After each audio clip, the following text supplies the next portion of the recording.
Satu, suami punya tugas itu mengajarkan agama dan hukum-hukum kepada istri. Mengajarkan agama dan hukum-hukum kepada istrinya. Harus. Dia punya soal adalah kalau suami tidak tahu agama, dia tanya, bilang, itu hari saya agama apa Nah, itu yang jadi masalah. Dia mau ajar agama apa, akhirnya dia ajar semua agama. Jadi masalah. Suami bertanggung jawab mengajarkan agama dan aturan-aturan hukum, terutama hukum-hukum agama kepada istrinya. Kedua, suami bertugas untuk menemukan kelebihan istri. Saya ingin pakai bahasa-bahasa positif. Suami berkewajiban untuk menemukan kelebihan seorang istri. Coba lihat dia baik-baik, renungkan berapa lama kita membangun hubungan, dia pun kelebihan apa. Jangan pusatkan perhatian pada kelebihan berat badan. Harus sedikit taruhlah perhatian pada kelebihan lain.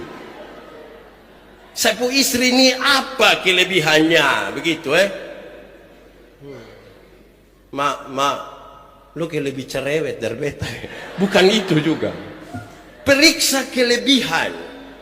Karena kelebihan-kelebihan itu yang akan membuat kita terikat satu dengan yang lain. Karena akan sulit ditemukan di tempat lain, di orang lain, dan seterusnya. Pastikan dia punya kelebihan. Jangan hanya cari dia punya kekurangan. Bilang dia dasar orang udik, pedalaman, tidak tahu diri. Temukanlah dia punya kelebihan. Ketiga, suami bertugas untuk mengasihi istri. Mengasihi, bukan memukul, mencela atau menghina. Jadi suami pun tugas mengasihi. Sayang, kurang sambal kok, mau tambah sama. Bukan pukul. Kita tidak pernah menikah dengan istri yang namanya Chris John. Tidak pernah. Tidak pernah. Kita menikah dengan seorang istri, seorang perempuan yang butuh dikasihi, bukan butuh dipukul. Angkat tangan suami-suami yang biasa pukul istri. Tidak ada di sini Bagus. Tuhan memberkati saudara-saudara. Atau ibu-ibu yang biasa kena pukul, angkat tangan. Jangan berani angkat tangan pulang kena pukul. Itu bahaya Jadi mengasihi. Jangan KDRT. 80% kasus yang ditangani oleh Polda NTT itu adalah kekerasan dalam rumah tangga. Istri pukul suami, suami pukul istri, orang tua pukul anak, anak lawan orang tua. Jadi itu hari dong bilang, belum kenal maka tak sayang. Saya bilang apa? Jadi kenal pasti sayang. Belum tentu. Belum tentu. Karena suami yang pukul istri itu dia kenal dia pun istri, bukan dia tidak kenal. Bukan mencela. Bukan mencela. Andi tadi sesu bilang,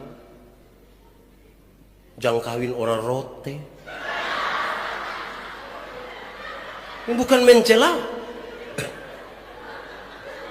Gitu Saya sudah bilang kawin sesama Timor, lu tidak mau.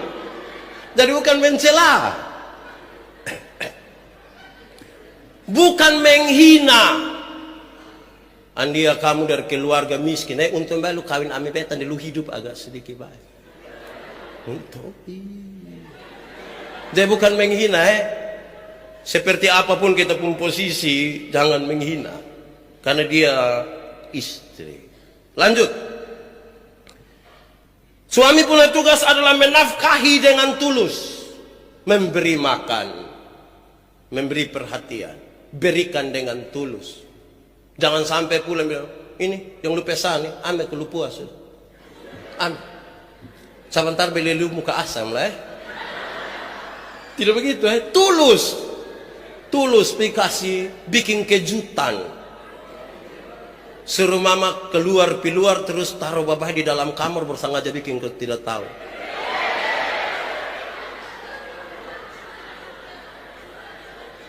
Mama masuk lihat apa? Pakaian kotor semua.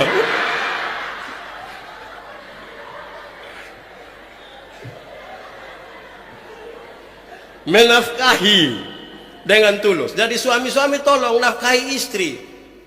Jangan hanya bilang, ih, ini lu ini jadi bebangsa dalam keluarga. Tidak bisa nafkahi istri. Lanjut. Suami punya tugas adalah bersikap lembut terhadap istri. Lembut. Tidak kasar. Tidak keras. Beda dengan pukul ini. Jangan panggil istri, woi. Istri makin tua bisa jantungan. Tanpa sadar saudara membunuh dia. Panggil dengan lembut, Ma. Terus mak kurang dengan mak. Lebih, tapi mulai dengan lembut. Kelembutan itu penting. Itu buah-buah roh yang diajarkan. Kelemah, lembutan. Tapi kami suami-suami di bagian timur Indonesia ini tidak sampai kelemah lembutan. Kami hanya sampai di lemah saja. Ketika lemah baru kami tahu kelembutan. Artinya